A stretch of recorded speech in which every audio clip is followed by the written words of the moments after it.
જય માતાજી મિત્રો, શ્રી કિચનમાં આપનું સ્વાગત છે। આજે હું બનાવવાની છું ડુંગળીનું ખાટીયું।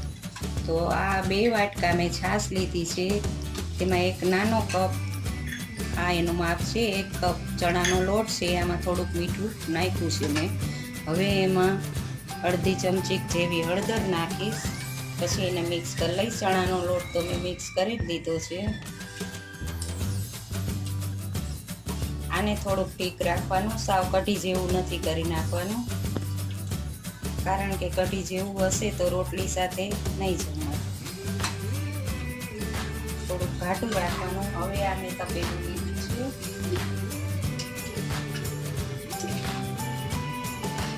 તેમાં 3 પાવડા તેલ નાખવાનું।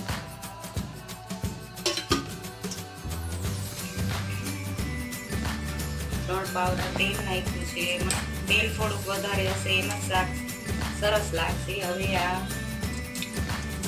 6-7 દાણા મેથીના નાખ્યા છે। મેથીના દાણા જ્યારે ફૂટે ત્યારે એમાં રાઈ નાખવાની, પછી ચપટી જીરું નાખવાનું,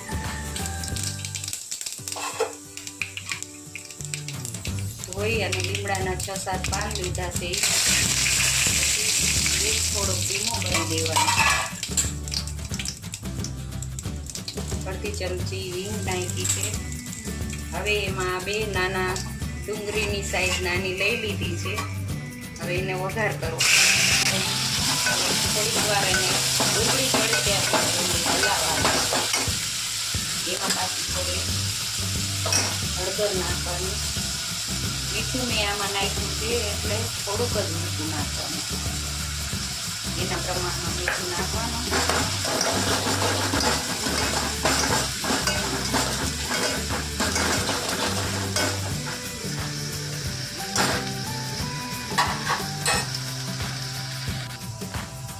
જો મિત્રો, આ ડુંગળી ચડીને તૈયાર થઈ ગઈ છે।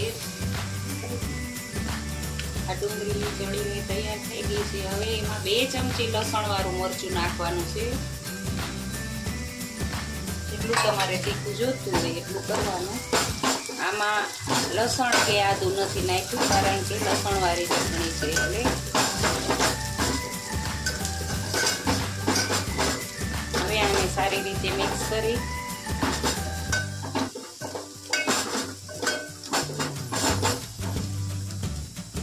થોડુંક પાણી લેવાનું,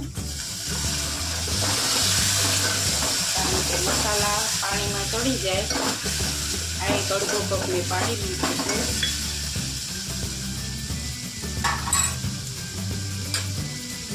અડધી ચમચી ધાણા જીરું નાખવાના, પાછું તેને હલાવી લેવાનું।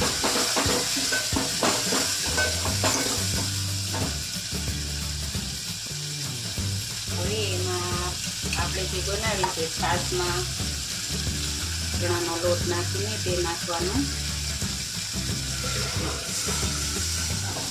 ઘાટું જ રાખવાનું, એટલે આ ઉકળશે એટલે ઘાટું થઈ જશે।